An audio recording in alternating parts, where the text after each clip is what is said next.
اعوذ باللہ من الشیطان الرجیم، بسم اللہ الرحمن الرحیم۔ مکرم حاضرین و سامعین گرامی قدر، کل کی گفتگو میں ہم نے اس بات کا ذکر کیا کہ حضرت خدیجۃ الکبریٰ رضی اللہ تعالی عنہا کے پاس جب حضرت عاتقہ حضور صلی اللہ علیہ وسلم کی پھوپھی جان گئیں تو ان کے ساتھ حضور نبی اکرم صلی اللہ علیہ وسلم کو حضرت خدیجہ کے مال تجارت میں ملازمت کے طور پر معاہدہ طے پا گیا، اور حضرت عاتقہ نے بڑی خوشی سے جا کے حضرت ابو طالب کو خبر سنائی اور ساتھ ہی یہ پیغام بھی دیا کہ حضور نبی اکرم صلی اللہ علیہ وسلم سے عرض کریں کہ آپ خود تشریف لے کے جائیں۔ حضرت خدیجہ چاہتی ہیں کہ وہ آپ کو مال تجارت کے بارے میں اور چند باتوں کے بارے میں آپ کی خدمت میں انفارمیشنز پیش کر دیں۔ نبی پاک صلی اللہ علیہ وآلہ وسلم جب گئے حضرت خدیجہ کے پاس تو حضرت خدیجہ رضی اللہ تعالی عنہا نے جانے سے پہلے ہی ایک بھرپور انتظام کر دیا تھا، گھر کو سجا دیا گیا، مسند خاص کا اہتمام کر دیا گیا اور درمیان میں پردہ لگا کر حضور پاک صلی اللہ علیہ وسلم کو مسند نشین کر دیا۔ آپ سے گفتگو بھی فرما رہی تھیں اور ساتھ ہی ساتھ کتابوں کے اندر جو ان کے پاس پہلی کتابیں تورات اور انجیل کی تھیں ان میں دیکھ دیکھ کر سرکار صلی اللہ علیہ وسلم کی نشانیاں اور آپ کے چہرہ مہرہ کی کیفیات کا بھی اندازہ لگا رہی تھیں۔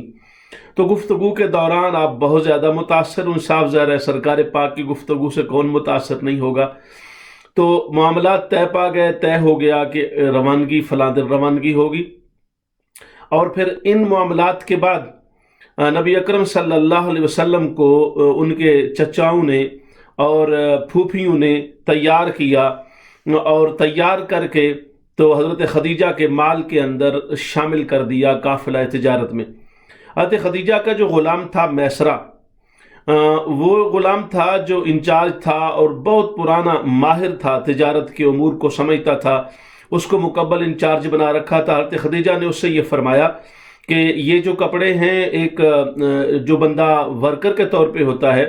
یہ کپڑے حضرت نبی پاک صلی اللہ علیہ وسلم کو پہنا دیے گئے،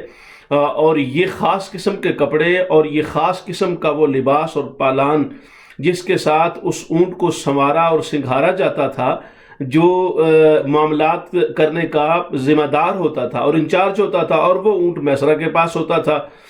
سیدہ خدیجہ پاک نے میسرہ سے یہ کہا کہ تم یہاں سے جب نکل جاؤ گے اور جب وادی سے باہر چلے جانا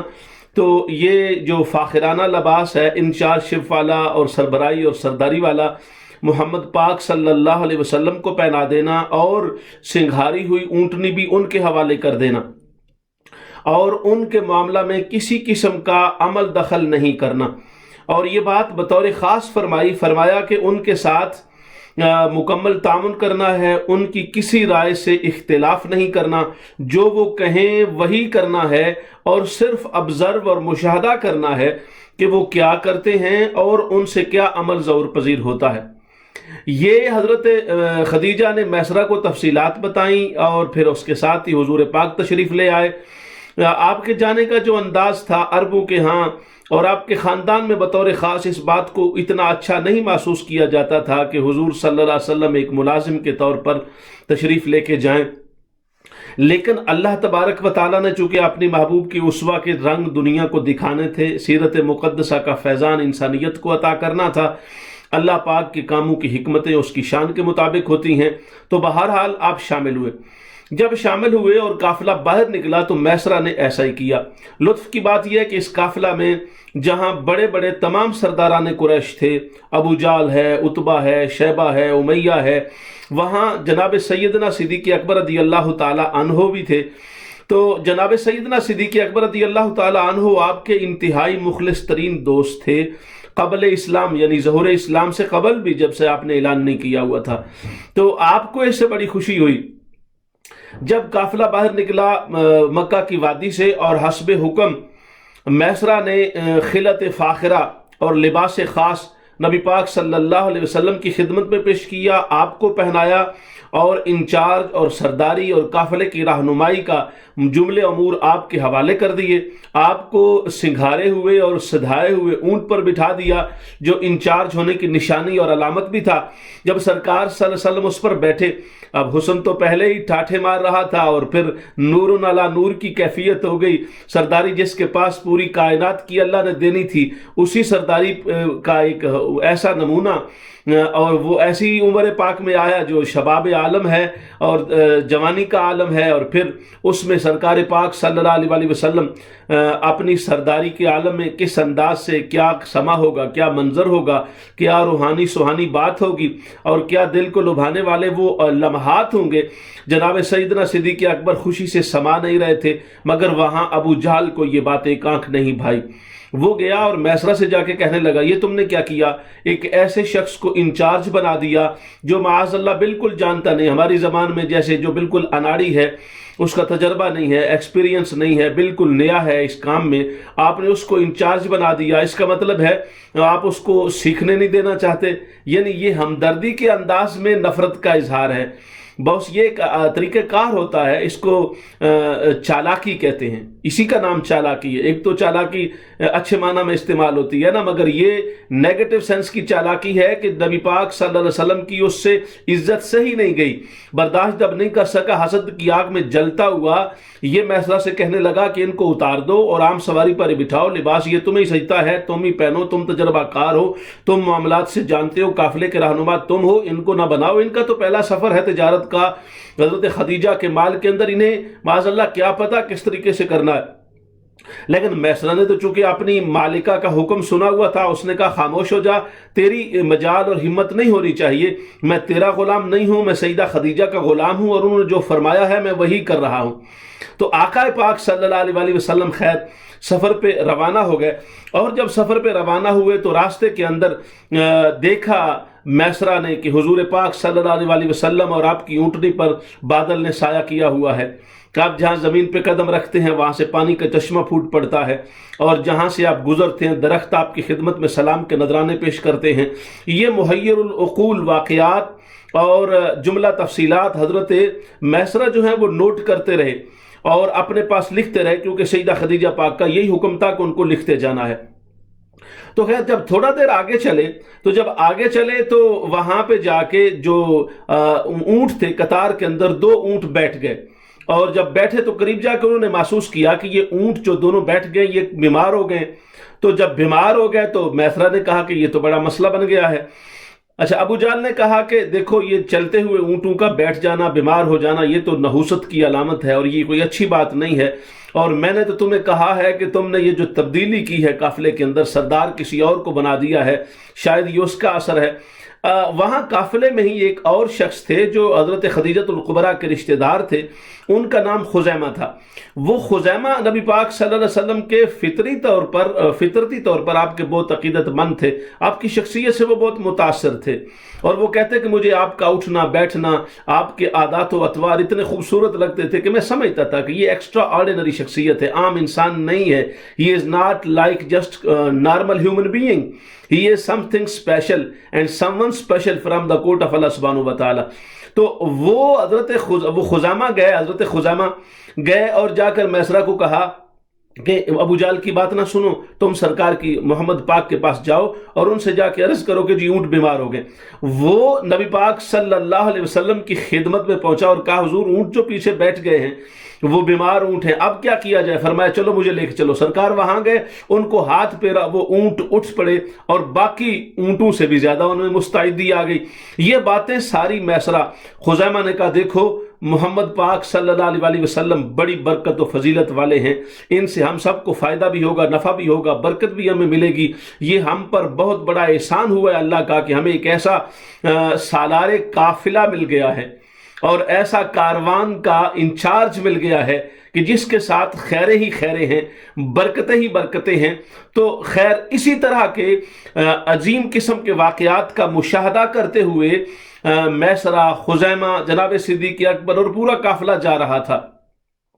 جب راستے میں پہنچے تو ایک مقام آیا، بہت ساری تفصیلات ہیں مگر صاف ذرے ہم نے موضوع کے آگے بڑھانا ہے۔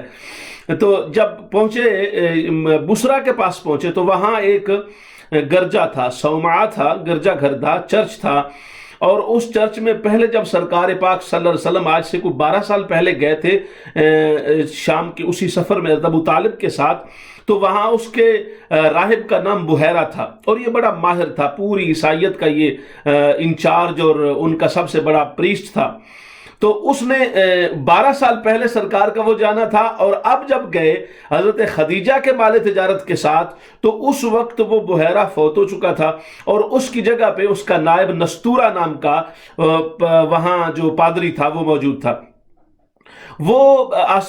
اپنے مکان کی چھت پہ چڑھ کے نارمل اس کو اوقات کتابوں میں لکھے تھے، وہ دیکھتا رہتا، لوگ اس سے پوچھتے تھے آپ کسی انتظار میں؟ تو وہ کہتا ہاں مجھے انتظار ہے، ایک قافلے کی میری کتابیں بتا رہی کہ ایک قافلہ آئے گا اور اس قافلے میں ایک ہستی ایسی ہوگی جو خاص ہستی ہے۔ بہرحال اس نے دیکھا حضور پاک تشریف لائے تو اس نے کہا آپ کے پاس نشانی کیا؟ لوگوں نے پوچھا تو نستورہ نے کہا نشانی یہ ہے کہ وہ قافلہ آئے گا تو عام طور پہ تو لوگ ہمارے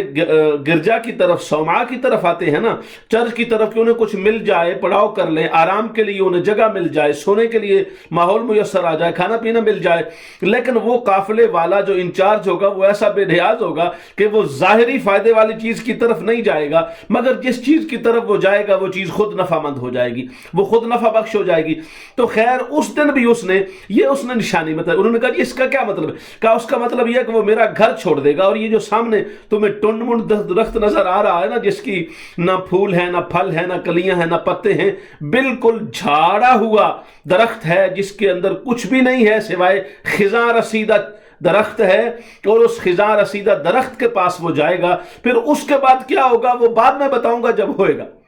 تو آج جب سرکار قافلہ لے کر وہاں پہنچے تو نستورہ منتظر تھا، وہ اپنے مکان کی چھت پر تھا، وہ دیکھ رہا تھا۔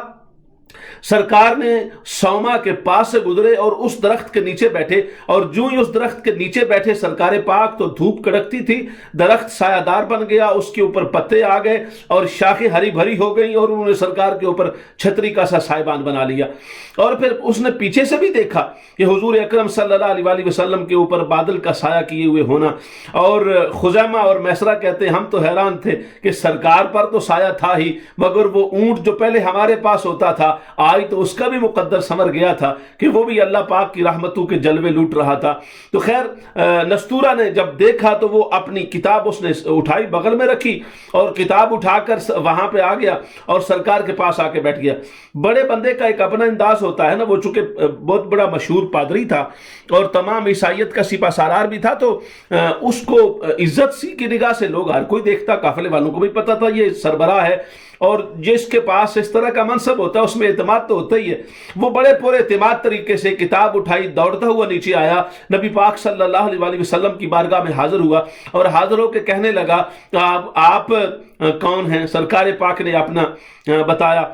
تو میں فلاں ہوں، اپنا نام گرامی بتایا، کہا کس قبیلے سے ہوں؟ کہا قریش قبیلے سے ہوں۔ کہا اس سے بڑی اور کوئی پہچان بتاؤ؟ کہا بنو ہاشم سے ہوں۔ پھر اس نے کہا آپ کو لات، منات اور عزا کی قسم، یہ بتوں کے نام ہیں جن کی مکہ کے لوگ عبادت کرتے تھے معاذ اللہ، تو ان کی قسم مجھے یہ بتاؤ تم جو کچھ کہہ رہے ہو سچ کہہ رہے ہو؟ تو سرکار پاک نے اس کے جواب میں فرمایا سکلت کا امو کا، تیری ماں تجھے بھاری جانے، اور اس میں ایک عربوں کے رواج کے مطابق یہ ایسا جملہ ہے جو ناپسندیدگی کا اظہار کرتا ہے، ان ناموں سے تو مجھے بیزاری ہے، اور تو ان ناموں کا نام لے کر، لات، عزا، منات، بتوں کا نام لے کر مجھ سے سچی بات کی بات کرتا ہے۔ میں تم سے ایسی بات نہیں کرنا چاہتا، اور میں ان کا نام میں بیزار ہوں ان سے۔ جب اس نے یہ بات کی تو وہ جو پادری تھا نستورہ وہ بڑا حیران ہوا، مگر وہ تھوڑا سا مرعوب ہو گیا۔ سرکار پاک کی گفتگو کا انداز ایسا تھا سنجیدگی پر مبنی، سنجیدگی بمعنی جلال کی کیفیت میں،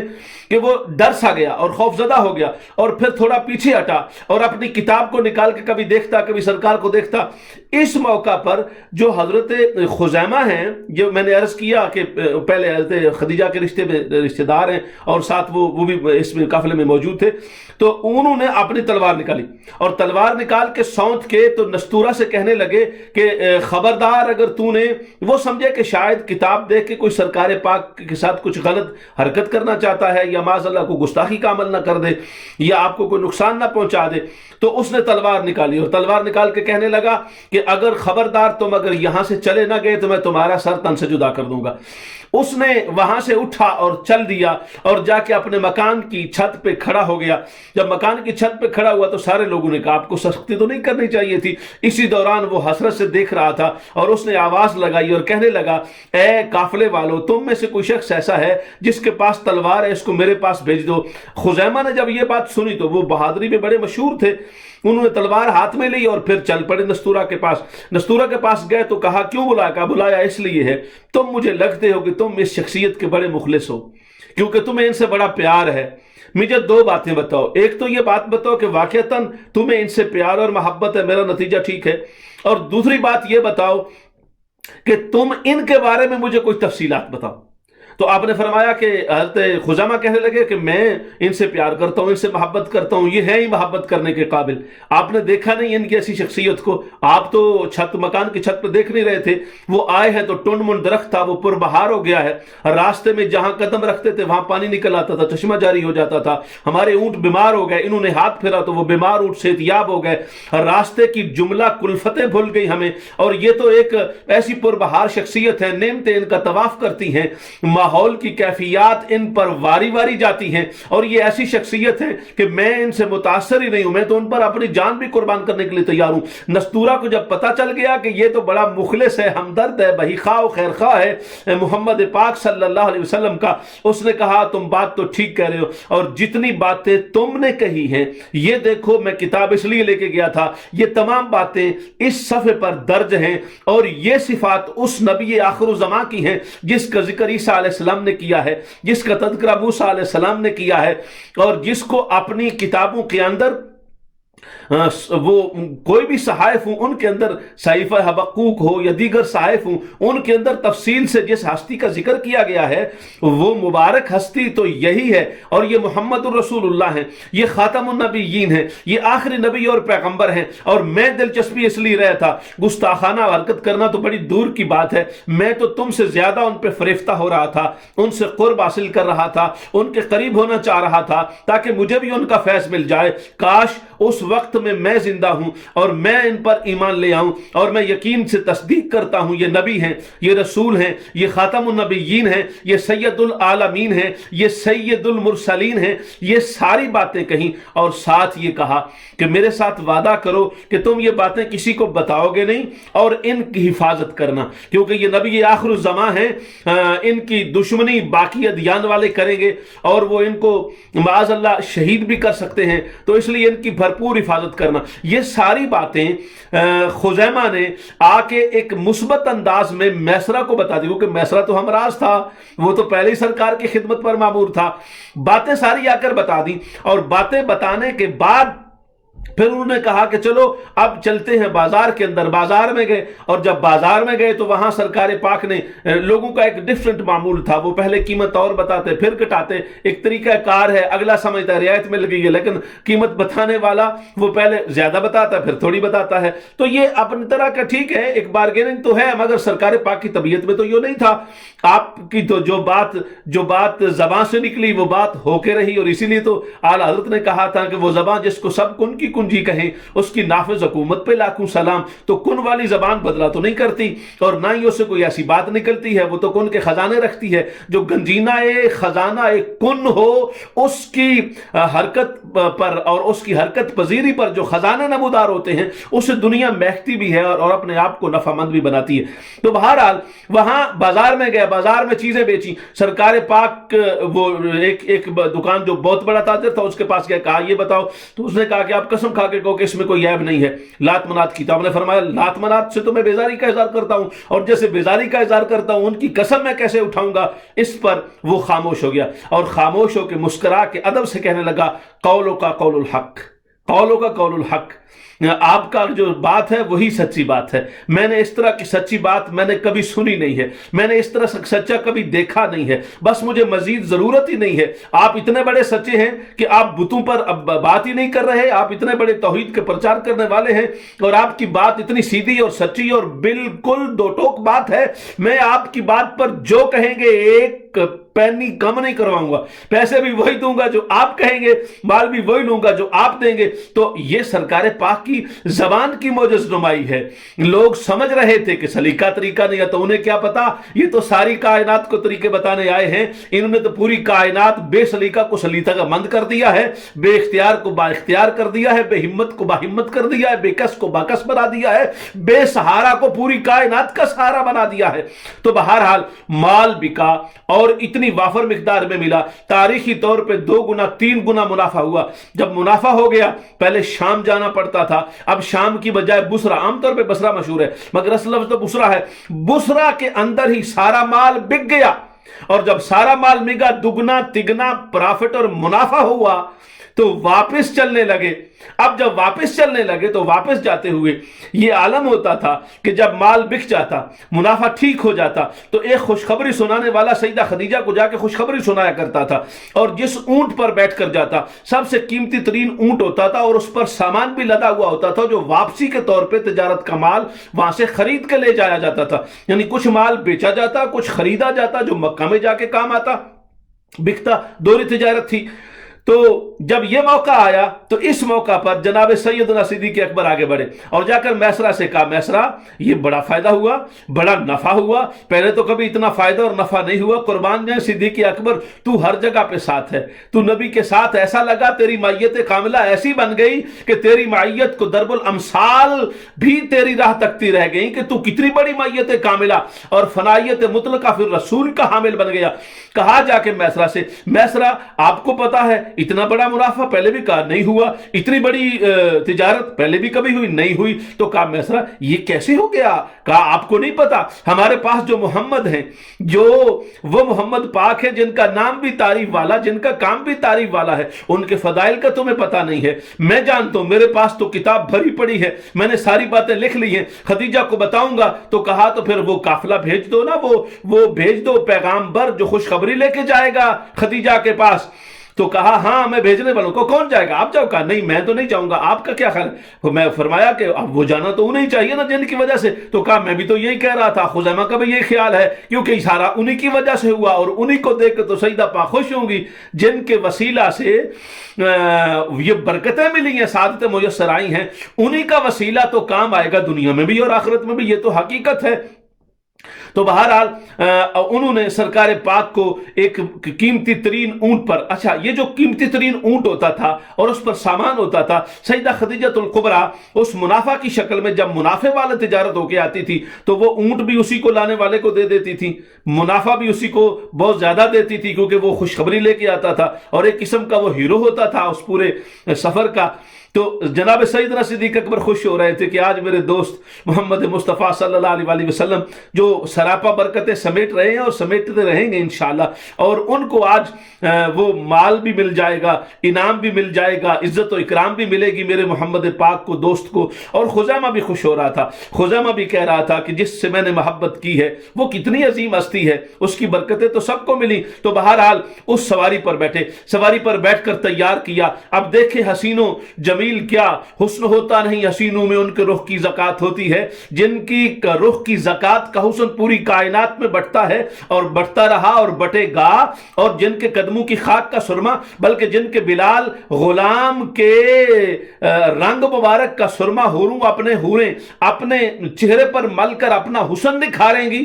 اس ہستی کا عالم کیا ہوگا۔ اور پھر وہ سج دھج کے اور بن سنور کے آئی گئے بزم ناز میں، جلوہ بتاں کا صورت انسان ہو گیا۔ جب تشریف لا ہوئے، تشریف فرما ہوئے، سواری پر بیٹھے، سواری کو سجایا گیا، خلعت فاخرہ کو پہنایا گیا، انعامات کی بارش کا سلسلہ لے کر، مجدہ جاں فضا لے کر جب سرکار پاک چلے تو اس پر ابو جہل کو پھر یہ بات پسند نہیں آئی، پھر میسرہ کے پاس گیا اور جا کر کہنے لگا تم محمد پاک صلی اللہ علیہ وسلم کو بھیج رہے ہو اور بھیجتے ہوئے تم خیال نہیں کر رہے ہو کہ یہ تم کیا کر رہے ہو؟ ان کو بھیجو گے، ان کو تو راستے کا پورا پتہ ہی نہیں ہے، تو راستہ بھول جائے گا تو پھر کیا بنے گا؟ اور راستہ بھول جائے گا، اتنا بڑا انعام، اتنا بڑا پیسہ، اتنا بڑا کمائی ہوئی دولت، وہ ساری بھی ضائع جائے گی، تمہیں خود جانا چاہیے۔ اس پر پھر میسرہ نے کہا ابو جہل تمہیں بار بار معاملات میں دخیل ہونے کی اجازت نہیں ہے، انچارج میں ہوں اور میں جواب دہ ہوں، تم میرے مالک نہیں ہو، میرے ساتھ اس طرح کی بات مت کرو۔ کہا ٹھیک ہے، کرو اپنی مرضی، مگر اگر محمد بھول گئے معاذ اللہ تو پھر اس کی ذمہ داری آپ پر ہے۔ فرمایا پہلے بھی کون سی ذمہ داری میں نے تم پر لگا رکھی؟ سرکار چل پڑے، اب قدرت کو جو منظور ہوتا ہے شان تو رب نے اپنے محبوب کی دکھانی تھی، سرکار پاک چل پڑے۔ اب چلتے ہوئے راستے میں آپ کو نیند مبارک آ گئی، جب نیند مبارک آئی تو آپ کی نیند ایسی تو نہیں تھی کہ گر پڑتے اس سواری سے، یہ سوچیں اس پر جب بات کرتے ہیں لوگ باتیں کرتے ہیں، سرکار چل پڑے، نیند کی کیفیت آ گئی مگر سواری پر تشریف فرما رہے، اور پھر سواری دوسرے راستے پر چل پڑی۔ جب دوسرے راستے پر چل پڑی سرکار اٹھے تو وہ بالکل سفر بدل چکا تھا، راستہ بدل چکا تھا، مگر اسی دوران اچانک اونٹنی دوبارہ مڑی اور سیدھے راستے کی طرف چل پڑی۔ اور اس میں یہ روایت موجود ہے کہ وہ سواری کو موڑا تو شیطان نے تھا، لیکن جب شیطان نے موڑا تو رب ذوالجلال نے رحمان نے فرمایا کہ جبرائیل جلدی جاؤ اور اونٹنی کی مہار بدل کے سیدھے راستے پر ڈال کے آؤ، اور وہ سفر جو 3 4 5 7 دن کا ہے اس کو چند گھنٹوں میں مکمل کروا دو۔ اور چند گھنٹوں میں سفر جو مکمل ہو گیا، حضرت خدیجہ تو ویسے انتظار میں تھی، اور جب دیکھا کہ ایک دور سے شخص آ رہا ہے، آسمان پر بادل نے سایہ کیا ہوا ہے، اور پھر وہ چمکتا ہوا چہرہ، ٹمٹماتا ہوا چہرہ، خوبصورت ضیاء باریاں کرتا ہوا چہرہ پاک جب دیکھا تو جان بوجھ کے پوچھا آس پاس کی نفیسہ اور اپنی خادماؤں اور نوکرانیوں سے، جانتی ہو یہ کون ہے؟ جانتی ہو یہ کون ہے؟ تو حضرت نفیسہ مسکرا پڑی۔ سیدہ خدیجہ پاک نے کہا نفیسہ تم نے آج تک میری بات کو سنجیدہ لیا ہے، آج تم میری بات کو سنجیدہ نہیں لے رہی ہو۔ مسکرانے کا مطلب یہ ہے کہ تمہیں میری بات سے کچھ بات اندر تیرے آئی ہے، وہ کیا ہے؟ فرمایا خدیجہ پاک بات یہ ہے کہ آپ کے چہرہ بھی بتا رہا ہے، اور جو بات دل نہیں بتا سا جو چہرہ بتا دیتا ہے، اور جو زبان نہیں بتاتی وہ چہرہ بتا دیتا ہے، جو الفاظ نہیں بتاتے وہ چہرہ بتا دیتا ہے۔ آپ کے الفاظ آپ کے چہرے کی ترجمانی نہیں کر رہے، الفاظ کچھ اور کہہ رہے ہیں، چہرہ کچھ اور کہہ رہا ہے۔ تو فرمایا کیا مطلب؟ کہا آپ جس ہستی کا ذکر بار بار کرنا چاہتی ہیں ہم بھی ذکر کرنا چاہتے ہیں، آپ کو پتا ہے کون آ رہا ہے مگر آپ ہم سے پوچھ رہی ہیں، ہم تو 100 جان سے واری ہو کے اس کا ذکر کریں گی، مگر ہمیں خوشی اس بات کی ہے اور میرا مسکرانا اس بات کا ہے کہ آپ بھی عجیب ملکہ ہیں، پہلے بھی تو ملکہ تھی نا، اتنا انتظار پہلے نہیں تھا، اتنی شدت التہاب پہلے نہیں تھی، اتنی کیفیات کا سلسلہ پہلے نہیں تھا، اب یہ پہلی بار دیکھا ہے ایسا سلسلہ، اتنی کیفیت، اتنا استرہاب، اتنی دلچسپی، آنے والا کون ہے، کیسے آ رہا ہے، چہرہ کیسے لگ رہا ہے، اس کے آنے کا انداز کتنا پیارا ہے، لگام کتنے پیار سے پکڑی ہے، سواری کو کتنا خوبصورت چلا رہا ہے، یہ ساری باتیں کچھ غمازی تو کرتی ہیں۔ حضرت خدیجہ نے کہا نفیسہ اتنے سال میرے پاس رہ کر تو میری مزاج شناس ہو گئی ہے، اور بالکل تو نے ٹھیک کہا ہے، ان کا ذکر کرنے سے میرا دل بھرتا ہی نہیں ہے اور میری زبان تھکتی ہی نہیں ہے، بلکہ جتنا ذکر کرتی جاتی ہوں میں راحت اور سکون کی وادی میں گم ہوتی چلی جاتی ہوں، اور اطمینان کی کیفیات ایک سائبان بن کر مجھے نورانی کرنوں سے ڈھانپ لیتی ہیں، اس لیے تو میں یہ ذکر بار بار کرتی ہوں۔ سرکار تشریف فرما ہوئے، خوش آمدید کہا گیا، اور میرے آقا پر پھر انوار کی بارش تو پہلے ہی تھی۔ سیدہ خدیجہ پاک نے محبتیں نچھاور کر دی، اپنی محبت کو پھولوں کی مالا بنا کر سرکار کے گلے میں ڈال دیا اور خوشخبریاں سنائیں، اور پھر آپ کو فرمایا کہ مجھے یہ بہت بڑی سعادت مل گئی ہے، اب چاہیں تو رہنمائی کرتے ہوئے باقی قافلے کو بھی لے آئیں، مہربانی فرما دیں۔ سرکار واپس گئے، اب جو سفر اتنا جلدی طے ہو گیا تھا، جب واپس گئے ابو جال نے آتے ہوئے واپس دیکھا تو واپس آتے ہوئے دیکھا تو دیکھ کر میسرہ سے کہا دیکھا میں نے کہا تھا نا کہ تم نے میری بات کو نہیں مانا، محمد پاک راستہ بھول گئے ہیں، پلٹ کے واپس آ گئے ہیں، سفر لمبا ہو جائے گا، ہماری مصیبتیں سفر کی بڑھ جائیں گی، تم نے میری بات کو نہیں مانا۔ میسرہ پریشان ہوا، خزیمہ کے پاس گیا، خزیمہ صدیق اکبر کے پاس گئے اور جا کر کہنے لگے صدیق مشورہ تم نے دیا تھا، بات ہم نے مانی تھی، چاہتے ہم بھی ہیں، ہم نے اچھا کیا ہے، مگر یہ تو نہیں ہے اچھا ہوا، ابو جہل تو ویلا کرے گا، باقی سارے لوگوں کو بتائے گا ہم نے فیصلہ غلط کیا ہے، خدیجہ پاک سے ہماری شکایت کرے گا،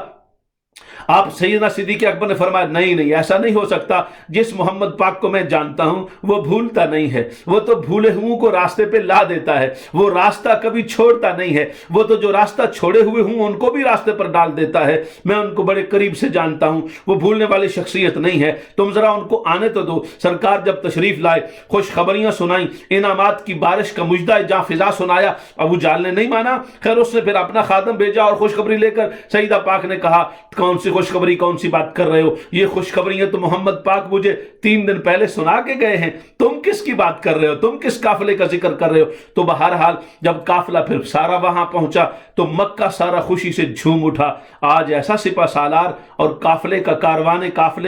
کاروان کا وہ سالار اور کاروان کا وہ قائد گیا تھا جس نے پورے مکہ کو پر رونق کر دیا، پر بحال کر دیا، مال و مال کر دیا اور منافع سے خوشحال کر دیا۔ ناظرین گرامی، سامعین محترم، وقت ہمارا ختم ہو گیا ہے۔ انشاءاللہ تعالیٰ کل کی گفتگو میں ہم حضرت خدیجہ پاک کی شادی اور نکاح کے مراحل کا عظیم محبت والا ذکر کریں گے۔ وما علیہ الا البلاغ۔